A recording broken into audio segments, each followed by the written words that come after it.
Good Monday afternoon, and thanks for joining us on KARE 11 News Now. I'm Lauren Lemanchek. If you're heading out today, prepare for the wind. Winds are picking up this afternoon as temperatures climb. The warm, windy, and dry weather are leading to dangerous fire conditions and a red flag warning today. This afternoon, some grass fires have popped up in the metro. Check out this traffic camera on I-94 near Rogers. That's a 2-alarm fire you can see there, causing smoke that is slowing traffic significantly in that area. The wind will last for a few more hours, and we'll check in with the weather team in just a little bit. Right now, confusion is growing over the status of peace talks between the U.S. and Iran. As Vice President J.D. Vance prepares to travel to Pakistan, Iran said today that, quote, no decision has been made to hold new negotiations. This comes as Iran's military vowed to retaliate after the U.S. Navy fired on and seized an Iranian-flagged cargo ship over the weekend. NBC's Keir Simmons has the latest from Pakistan. Hey there are real questions about whether these crucial talks between Iran and the Trump administration are going to go ahead in the coming days. But you can see behind me, the Pakistanis, we're here in the capital, Islamabad, do believe that they will. Look at that freeway closed off as they build a security bubble around the expectation that the vice president will arrive. We've seen helicopters overhead, even as there's been whiplash through the weekend that began with real hopes for peace and ended with clashes around the Strait of Hormuz. We have got video of the U.S. destroyer firing on an Iranian cargo ship, the Tuska, almost as big this ship as an aircraft carrier. President Trump saying that it hit the engine room, and then more video of U.S. Marines rappelling in the dark down onto the ship in order to seize it. That has infuriated the Iranians, the Iranian military threatening retaliation, even while the Iranian President Pezeshkian, in a statement talking about diplomacy. Real mixed messages from Iran about whether they are even going to come to these talks in Islamabad, and still questions about when the U.S. delegation might arrive, with so many things to discuss, not just the Strait of Hormuz, but the question of how to remove the uranium that is in Iran, that highly enriched uranium, whether or not Iran will freeze the enrichment of uranium, and of course, questions about its missiles and drones that it's used to target its regional neighbors. Keir Simmons, NBC News, Islamabad. Let's take a look now at the latest NBC News Decision Desk poll numbers, showing President Trump's approval rating sinking. 37% of adults polled say they approve of the president's performance in his second term so far. That's a new low. 63% disapprove. More than 2/3 polled disapprove of Trump's handling of the Iran war, with a third approving. And nearly the same amount of adults believe the U.S. should not take any further military action in Iran. 74% of people under 30 say they want the war to end. When it comes to the economy, 32% of adults say they approve of how the president is handling inflation and the cost of living. 68% disapprove.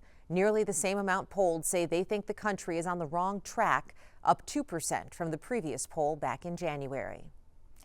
Right now, the family of Mariah Samuels is back in court facing the man convicted of killing her in September last year. That's after a dramatic turn in court on Friday when David Wright refused to show up for his sentencing. Hennepin County Attorney Mary Moriarty described what happened Friday as something she's only seen a few times in her career. Her team asked that David Wright be dragged from his cell to face Mariah Samuels' family, who sat for nearly a month through this trial that found Wright guilty of first-degree murder. The judge, however, citing safety concerns, pushed the sentencing to this afternoon. What about us? 2:30 on Monday. All of us have mental health too that he caused. As with domestic abusers, it's so typical for them to try to control the narrative. That's exactly what he did, is control the narrative.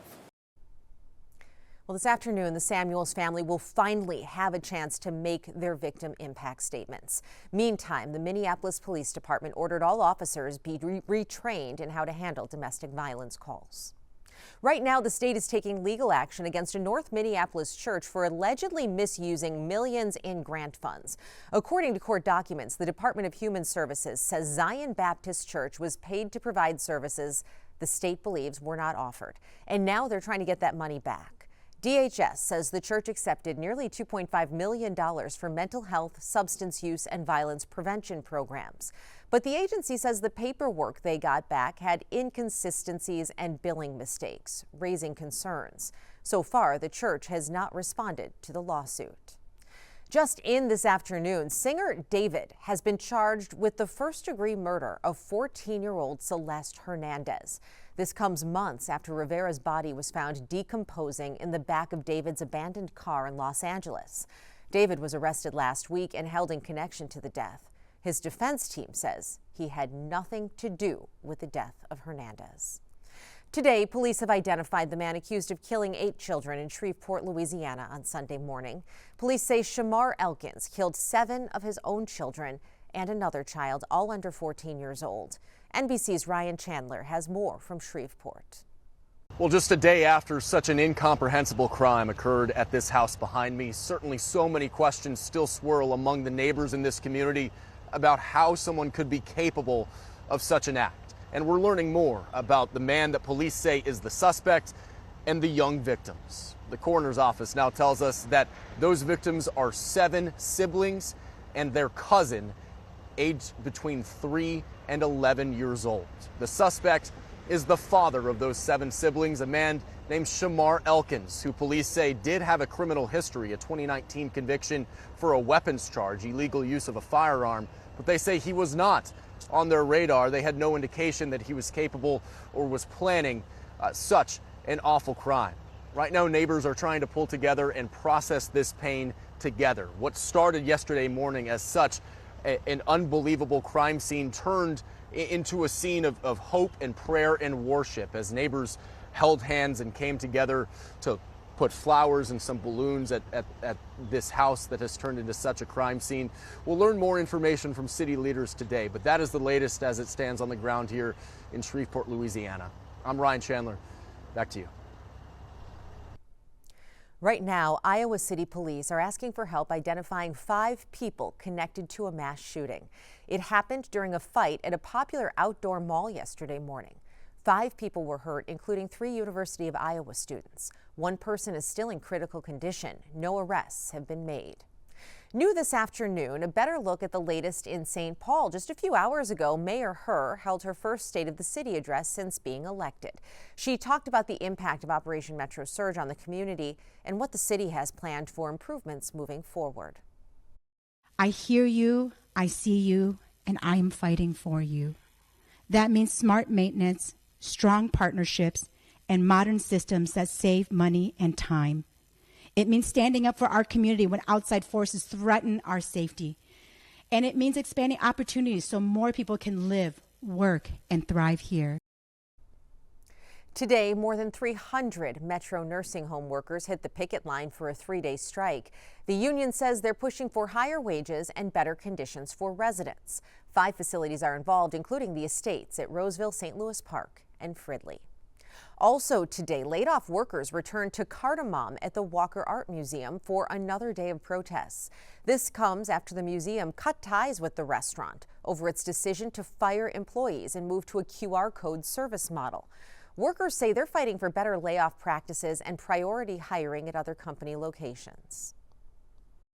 This industry is built on the backs of people, everyday people, regular people, and we don't want to be dehumanized. We certainly don't want to be replaced with a QR code, and we think it's pretty clear that guests don't want that either.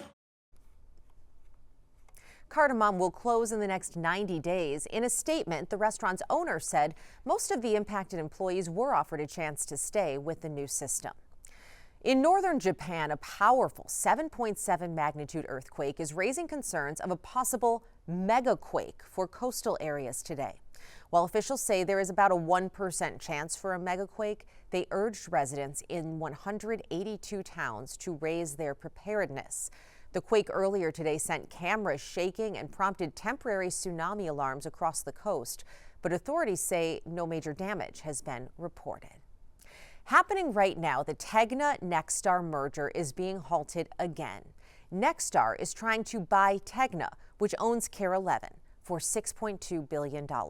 The merger would consolidate a large number of local television affiliates under one ownership group. 8 attorney generals and DirecTV say the merger would lead to higher prices for consumers and gut local newsrooms. In his decision late Friday to pause this merger, Judge Troy Nunley said stopping it for now is, quote, in the public interest. This decision is meant to keep things as they are until an antitrust lawsuit can work its way through the courts. Stick with us. There's more news and weather coming up after the break.